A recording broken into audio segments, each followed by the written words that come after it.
Phone break ಮಾಡೋ ಚಾಲೆಂಜಿಂದ emotional ಚಾಲೆಂಜ್ವರೆಗೂ ಯಾರೆಲ್ಲ ಹೇಗೆ ಪರ್ಫಾರ್ಮ್ ಮಾಡಿದ್ರು, ಯಾರ್ಯಾರು ಯಾವ್ಯಾವ ಟೀಮ್ಗೆ ಸೆಲೆಕ್ಟ್ ಆಗಿದ್ದಾರೆ, ಯಾರು ಆ ಟೀಮ್ಗೆ ಲೀಡರ್ಸು ಅನ್ನೋದನ್ನ ನಿನ್ನೆ ನೋಡಿದ್ವಿ. ಈಗ ಟೀಮ್ ಮೆಂಬರ್ಸ್ ಕೂಡ ಸೆಲೆಕ್ಟ್ ಆಗಿದ್ದಾರೆ. ಏನು ಮಾಡ್ತಾರೆ, ಪರ್ಫಾರ್ಮೆನ್ಸ್ ಎಷ್ಟು ಚೆನ್ನಾಗಿ ಮಾಡ್ತಾರೆ, ಎಮೋಷ್ನಲ್ ಟಾಸ್ಕಲ್ಲಿ ಯಾರ್ಯಾರೆಲ್ಲ ಚೆನ್ನಾಗಿ ಪರ್ಫಾರ್ಮ್ ಮಾಡಿ ಜಡ್ಜಸ್ನ ಆಕ್ಸೆಪ್ಟ್ ಮಾಡಿದ್ರು ಇವ್ರು ಎಮೋಷ್ನಲಿ ಅನ್ನೋ ಥರ ಈ ವ್ಲಾಗಲ್ಲಿ ನಾವು ಮಾತಾಡ್ತಾ ಹೋಗೋಣಂತೆ. ಇನ್ನು ಯಾರ್ಯಾರು ನನ್ನ ಚಾನಲ್ಗೆ ಸಬ್ಸ್ಕ್ರೈಬ್ ಮಾಡಿಲ್ವೋ ಪ್ಲೀಸ್ ಬೇಗ ಹೋಗಿ ಸಬ್ಸ್ಕ್ರೈಬ್ ಮಾಡಿ. ಹಾಗೆ ಪಕ್ಕದ ಬೆಲ್ ಐಕಾನ್ನ ನೀವು ಕ್ಲಿಕ್ ಮಾಡಿದ್ರೆ ನಾನು ಏನೇ ವಿಡಿಯೋ ಅಪ್ಲೋಡ್ ಮಾಡಿದ್ರು ನಿಮಗೆ ನೋಟಿಫಿಕೇಷನ್ಸ್ ಬರುತ್ತೆ. ಹಾಗೆ ಬಿಗ್ ಬಾಸ್ ಎಲ್ಲ ಅಪ್ಡೇಟ್ಸ್ಗಾಗಿ ನನ್ನ ಚಾನಲಲ್ಲಿ ನೀವು ನೋಡ್ಬೋದು. ಸೊ ಇವತ್ತಿನ ನಾವು ಫಸ್ಟ್ ಟಾಪಿಕ್ ಮಾತಾಡಬೇಕಾಗಿರೋದು, ನಿನ್ನೆ ಒಂದು ಟಾಸ್ಕ್ ಬಲೂನ್ ಟಾಸ್ಕ್ ಆಗಿತ್ತು. ಆ ಟಾಸ್ಕ್ದು ಬಿಡ್ಡಿಂಗ್ ಆಗಿರಲಿಲ್ಲ. ಸೊ ಆ ಟಾಸ್ಕ್ದು ಬಿಡ್ಡಿಂಗ್ ಎಲ್ಲ ಮಾಡಿದ್ಮೇಲಿಂದ ಯಾರ್ಯಾರು ಯಾವ್ಯಾವ ಟೀಮಿಗೆ ಸೆಲೆಕ್ಟ್ ಆದರು ಅನ್ನೋದನ್ನು ನೋಡಿದ್ರೆ, ಫಸ್ಟ್ ಬಂದಿದ್ದು ಅದರಲ್ಲಿ ದೀಕ್ಷಾ, ಸೆಕೆಂಡ್ ಸ್ನೇಹ ಅವ್ರು ಬಂದಿದ್ದರು, ಥರ್ಡ್ ಅನನ್ಯ, ಫೋರ್ತ್ ರತ್ನ ಬಂದಿದ್ದರು.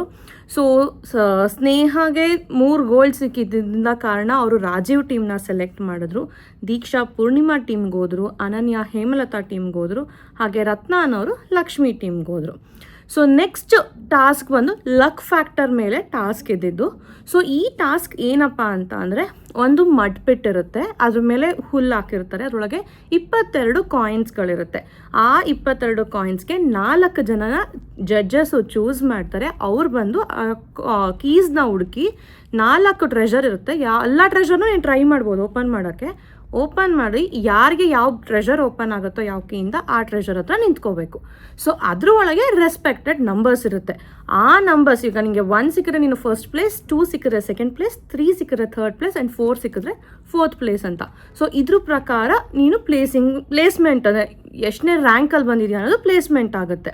ಸೊ ಇದಕ್ಕೆ ಸೆಲೆಕ್ಟ್ ಆದಂತಹ ಕಂಟೆಸ್ಟೆಂಟ್ಗಳು ಬಂದು ಸುಷ್ಮಿತಾ, ರೋಶ್ನಿ, ಅಭಿಷೇಕ್ ಮತ್ತು ಸಹನಾ. ಇಷ್ಟು ಜನ ಸೆಲೆಕ್ಟ್ ಆಗ್ತಾರೆ. ಸೊ ಅವರು ಎಲ್ಲರೂ ಆಟ ಆಡ್ತಾರೆ, ಚೆನ್ನಾಗೇ ಮಾಡ್ತಾರೆ. ಫಸ್ಟ್ ಸ್ನೇಹಾಗೆ ಬಾಕ್ಸ್ ಓಪನ್ ಆಗುತ್ತೆ, ಫಸ್ಟು ಸಹನಾಗೆ ಬಾಕ್ಸ್ ಓಪನ್ ಆಗುತ್ತೆ, ಅಭಿಷೇಕ್ ಅವ್ರಿಗೆ ಲಾಸ್ಟಲ್ಲಿ ಆಗುತ್ತೆ, ರೋಶ್ನಿಗೆ ಥರ್ಡ್ ಆಗುತ್ತೆ, ಸುಷ್ಮಿತಾ ಅವ್ರಿಗೆ ಸೆಕೆಂಡ್ ಬಾಕ್ಸ್ ಓಪನ್ ಆಗುತ್ತೆ. ಬಟ್ ಇವ್ರಿಗೆ ರ್ಯಾಂಕಿಂಗ್ ಹೇಗೆ ಸಿಕ್ತು ಅಂತ ಅಂದರೆ, ರೋಶ್ನಿಗೆ ಫಸ್ಟ್ ಪ್ಲೇಸ್ ಸಿಕ್ತು, ಅಭಿಷೇಕ್ಗೆ ಸೆಕೆಂಡ್ ಪ್ಲೇಸ್ ಸಿಕ್ತು, ಸಹನಾಗೆ ಥರ್ಡ್ ಪ್ಲೇಸ್ ಸಿಕ್ತು ಆ್ಯಂಡ್ ಸುಷ್ಮಿತಾಗೆ ಫೋರ್ತ್ ಪ್ಲೇಸ್ ಸಿಕ್ತು. ಸೊ ಫಸ್ಟ್ ಬಾಕ್ಸ್ ಯಾರಿಗೆ ಓಪನ್ ಆಗುತ್ತೆ ಅನ್ನೋದು ಮಾತ್ರ ಮ್ಯಾಟರ್ ಆಗಲ್ಲ, ಅದರ ಒಳಗಡೆ ಏನು ನಂಬರ್ ಇರುತ್ತೆ ಅನ್ನೋದು ಕೂಡ ಮ್ಯಾಟರ್ ಆಗುತ್ತೆ. ಸೊ ಇದೆಲ್ಲ ಆದಮೇಲೆ ಇವರು ಬಿಡ್ಡಿಂಗ್ ಆಪ್ಷನ್ಸ್ ನಡೆಯುತ್ತೆ ಟೀಮ್ ಲೀಡರ್ಸ್ ಕಡೆಯಿಂದ. ಸೊ ಅವರು ಬಿಡ್ಡಿಂಗ್ನ ಮಾಡಿದ್ಮೇಲೆ ಅವ್ರವ್ರಿಗೆ ರೆಸ್ಪೆಕ್ಟೆಡ್ ಕಲರ್ ಕಾಯಿನ್ಸ್ಗಳನ್ನ ಕೊಟ್ಟ ಮೇಲಿಂದ ಯಾವ್ಯಾವ ಟೀಮ್ಗೆ ಹೋದ್ರಪ್ಪ ಅಂತ ಅಂದರೆ, ರೋಶ್ನಿ ಲಕ್ಷ್ಮಿ ಟೀಮ್ಗೆ ಹೋದ್ರು, ಸುಷ್ಮಿತಾ ಪೂರ್ಣಿಮಾ ಟೀಮ್ಗೆ ಹೋದ್ರು, ಅಭಿಷೇಕ್ ರಾಜೀವ್ ಟೀಮ್ಗೆ ಹೋದ್ರು, ಹಾಗೆ ಸಹನಾ ಹೇಮಲತಾ ಟೀಮ್ಗೆ ಹೋದ್ರು. ಸೊ ನೆಕ್ಸ್ಟ್ ಇದ್ದಂತಹ ಒಂದು ಇಂಟ್ರೆಸ್ಟಿಂಗ್ ಟಾಸ್ಕ್ ಅಥವಾ ಸ್ವಲ್ಪ ಮೆಂಟಲಿ ಇದಾಗುವಂತಹ ಟಾಸ್ಕ್ ಬಂದು ಎಮೋಷ್ನಲ್ ಟಾಸ್ಕ್ ಅಂತ. ಎಮೋಷನ್ ಅಂತ ಅಂದಮೇಲೆ ಅಳ್ಳೇಬೇಕು ಅಂತನೂ ಇಲ್ಲ ಅಥವಾ ನಗ್ಲಿಸ್ಲೇಬೇಕು ಅಂತನಿಲ್ಲ. ಎನಿ ಟೈಪ್ ಆಫ್ ಎಮೋಷನ್ನ ಯು ಕ್ಯಾನ್ ಶೋಕೇಸ್ ಮಾಡಬಹುದು.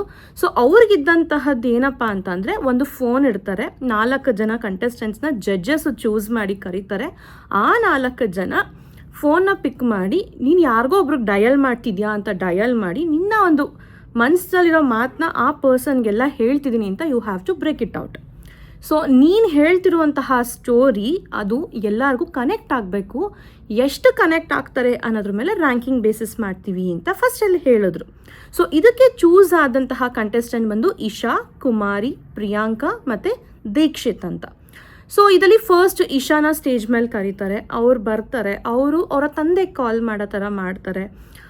ಅವರ ಒಂದು struggle between US and India, US ಅಲ್ಲಿ ಅವರೇ ಇಂಡಿಪೆಂಡೆಂಟಾಗಿ ಬದುಕಬೇಕು ಅಂದರೆ ಏನೆಲ್ಲ ಆಗ್ತಿದೆ ಅನ್ನೋದ್ರ ಬಗ್ಗೆ ಮಾತಾಡ್ತಾರೆ. It was little touching.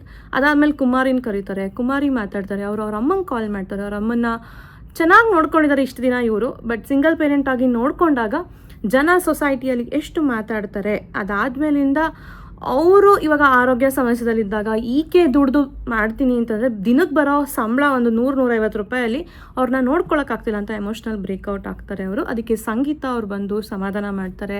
ಅದಾದಮೇಲೆ ಜಡ್ಜಸ್, ನಾವೆಲ್ಲರೂ ಇದ್ದೀವಿ, why do you want to worry when you come on the stage ಅನ್ನೋ ಥರ ಹೇಳ್ತಾರೆ. ಸೊ ಅದರ ನಂತರ ಬರುವಂತಹದ್ದು ಪ್ರಿಯಾಂಕಾ. ಅವರ ಅಜ್ಜಿಗೆ ಕಾಲ್ ಮಾಡ್ತಾರೆ. ಬಟ್ ಅಜ್ಜಿ is no more now. But ಅವ್ರನ್ನ ಎಷ್ಟು ಮಿಸ್ ಮಾಡ್ಕೋತಾ ಇದ್ದೀನಿ ನಾನು, ಅವ್ರು ಇಲ್ದಲೇ ಮನೇಲಿ ಎಷ್ಟು ಕಷ್ಟ ಆಗ್ತಿದೆ ಅನ್ನೋದ್ರ ಬಗ್ಗೆ ಮಾತಾಡ್ತಾರೆ. ಅದಾದಮೇಲೆ ದೀಕ್ಷಿತ್ ಬರ್ತಾರೆ. ಆ್ಯಸ್ ಸಿಂಗಲ್ ಪೇರೆಂಟ್ ಆಗಿ ಅವರು ಬದುಕಿದಾಗ ತಂದೆಯ ರಿಕ್ವೈರ್ಮೆಂಟ್ ಎಷ್ಟಿತ್ತು, ಯಾಕೆ ನೀವು ಮಕ್ಕಳು ಅಂತ ಅಂದಮೇಲೆ ಮಕ್ಕಳನ್ನ ಬಿಟ್ಟು ಹೋಗ್ತೀರಾ, ಪೇರೆಂಟ್ಸ್ ಆಗಿ ಸಪ್ರೇಟ್ ಆದಾಗ ಮಕ್ಳಿಗೆ ಎಷ್ಟು ಎಫೆಕ್ಟ್ ಆಗುತ್ತೆ ಅನ್ನೋ ಥರ ಮಾತಾಡಿದ್ರು. ಸೊ ಕೊನೆಯಲ್ಲಿ ಜಡ್ಜಸ್ ಇದನ್ನು ಜಡ್ಜ್ ಮಾಡಲಿಕ್ಕೆ ಆಗಲ್ಲ, ಯಾರ ಎಮೋಷನ್ಸ್ನೂ ಕೂಡ ನಾವು ಜಡ್ಜ್ ಮಾಡೋದು ಸರಿಯಲ್ಲ ಅಂತ ಅಂದ್ಬಿಟ್ಟು ಯಾರಿಗೂ ಜಡ್ಜ್ಮೆಂಟ್ ಕೊಡ್ದಲೆ, ರ್ಯಾಂಕಿಂಗ್ ಜಡ್ಜ್ಮೆಂಟ್ ಕೊಡ್ದಲೇ ಎಲ್ಲರೂ ಅವ್ರವ್ರದ್ದೇ ಆದಂತಹ ಸ್ಟೋರೀಸ್ಗೆ ಒಬ್ರೊಬ್ರು ಒಂಥರ ಸ್ಟೋರಿಗೂ ಕನೆಕ್ಟ್ ಆಗ್ತಾರೆ ಅಂತ. ಸೊ ಕೊನೆಗೆ ಏನು ಮಾಡಿದ್ರು, ಬಿಡ್ಡಿಂಗ್ ಆಪ್ಷನ್ಸ್ನ ನಡೀತಾರೆ. ಸೊ ಅದರಲ್ಲಿ ಪ್ರಿಯಾಂಕ್ ಅವ್ರಿಗೆ 2 ಸಿಲ್ವರ್ ಬರುತ್ತೆ. ಸೊ ಅವ್ರು ಲಕ್ಷ್ಮಿ ಟೀಮ್ನ ಚೂಸ್ ಮಾಡ್ತಾರೆ, ಇಶಾ ರಾಜೀವ್ ಟೀಮು, ಕುಮಾರಿ ಹೇಮಲತಾ ಟೀಮು, ದೀಕ್ಷಿತ್ ಬಂದು ಪೂರ್ಣಿಮಾ ಟೀಮ್ನ ಸೆಲೆಕ್ಟ್ ಮಾಡ್ಕೋತಾರೆ. So last but not the least ಅಂತ ಇದ್ದಿದ್ದ ಟಾಸ್ಕ್ ಬಂದು ಎಂಟರ್ಟೈನ್ಮೆಂಟ್ ಟಾಸ್ಕ್. ಇದಕ್ಕೆ ಏನಪ್ಪ ಇದ್ದಿದ್ದು ಟಾಸ್ಕು ಅಂದರೆ, ಸ್ಟೇಜ್ ಮೇಲೆ ಒಂದು ಹಗ್ಗಕ್ಕೆ ಒಂದಷ್ಟು ಬಟ್ಟೆಗಳನ್ನ ನೇತಾಕಿರ್ತಾರೆ, 4 ಜನನ ಕರೀತಾರೆ. ಆ 4 ಜನ ಬಂದು ಆ ಬಟ್ಟೆಗಳನ್ನೆಲ್ಲ ಅವರ ಮೈ ಮೇಲೆ ಧರಿಸ್ಕೋಬೇಕು. ಹೈಯೆಸ್ಟ್ ನಂಬರ್ ಆಫ್ ಬಟ್ಟೆ ಯಾರು ಹಾಕೋತಾರೆ ಆ್ಯಂಡ್ ಹಾಕೋಬೇಕಾದ್ರೆ ಎಷ್ಟು ಎಂಟರ್ಟೈನ್ ಮಾಡ್ತಾರೆ, ಅದ್ರ ಜೊತೆಗೆ ಅಲ್ಲಿರೋ ಆಕ್ಸೆಸರೀಸ್ಗಳನ್ನೂ ಕೂಡ ಅವ್ರು ಯೂಸ್ ಮಾಡಿ ಎಂಟರ್ಟೈನ್ಮೆಂಟ್ನ ಮಾಡಬೇಕಾಗತ್ತೆ. ಸೊ ಇದಕ್ಕೆ ಕರೆದಂತಹ ಕಂಟೆಸ್ಟೆಂಟ್ ಬಂದು ಮಂಜಣ್ಣ, ಚರಣ್, ಲಿಖಿತ್ ಆ್ಯಂಡ್ ಧನುಷ್ನ ಕರೀತಾರೆ. ಸೊ ಬಟ್ಟೆ ಹಾಕ್ಕೊಂಡು ಚೆನ್ನಾಗೇ ಎಂಟರ್ಟೈನ್ ಮಾಡ್ತಾರೆ. ಕೆಲವ್ರದ್ದು ಎಂಟರ್ಟೈನ್ಮೆಂಟ್ ಅನಿಸ್ತು, ಕೆಲವ್ರದ್ದು ಏನೂ ಅನ್ನಿಸ್ಲಿಲ್ಲ, ಏನೋ ಅವ್ರಿಗೆ ಇಷ್ಟ ಬಂದಂಗೆ ಅವ್ರು ಮಾಡಿದ್ರು. ಸೊ ಇದಕ್ಕೆ ಜಡ್ಜಸ್ ಕೊಟ್ಟಂತಹ ರ್ಯಾಂಕಿಂಗ್ ಬಂದು ಮಂಜಣ್ಣಂಗೆ 1st ಪ್ಲೇಸ್ ಕೊಡ್ತಾರೆ, ಚರಣ್ಗೆ 2nd ಪ್ಲೇಸ್ ಕೊಡ್ತಾರೆ, ಲಿಖಿತ್ಗೆ 3rd ಪ್ಲೇಸ್ ಕೊಡ್ತಾರೆ, ಹಾಗೆ ಧನುಷ್ಗೆ 4th ಪ್ಲೇಸ್ ಕೊಡ್ತಾರೆ. ಆದರೆ ಇಲ್ಲಿ ಟ್ವಿಸ್ಟ್ ಏನು ಗೊತ್ತಾ, ಇಲ್ಲಿ ಆಲ್ರೆಡಿ ಜಡ್ಜಸ್ಸೇ 1st ಪ್ಲೇಸ್ ಕೊಟ್ಟಿದ್ದಾರೆ, ಆದರೆ ಮಂಜಣ್ಣನಿಗೆ ಯಾರೂ ಬೇಡ, ಅವ್ರು ಚೆನ್ನಾಗಿ ಮಾಡಿಲ್ಲ ಎಂಟರ್ಟೈನ್ಮೆಂಟು ಅನ್ನಂಗೆ ಮಾತಾಡ್ತಾರೆ. ಅದೇ ಧನುಷ್ಗೆ 4th ಪ್ಲೇಸ್ ಕೊಟ್ಟಿದ್ದಾರೆ, ಅವ್ರು ಚೆನ್ನಾಗಿ ಮಾಡಿದ್ರು ಅಂತ ಅಲ್ಲಿರೋ ಲೀಡರ್ಸ್ ಹೇಳ್ತಾರೆ.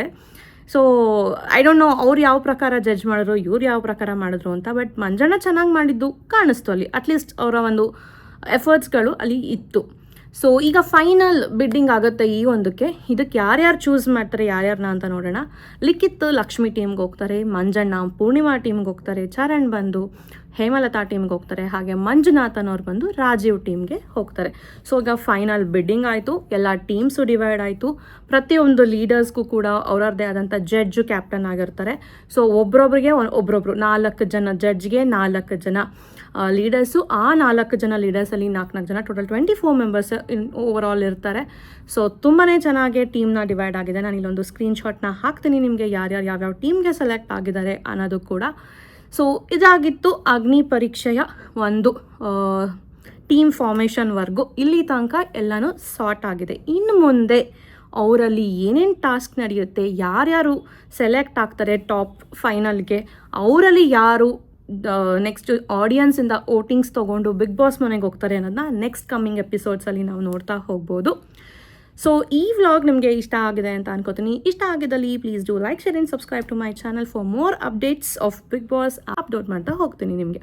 So in the next vlog, bye bye.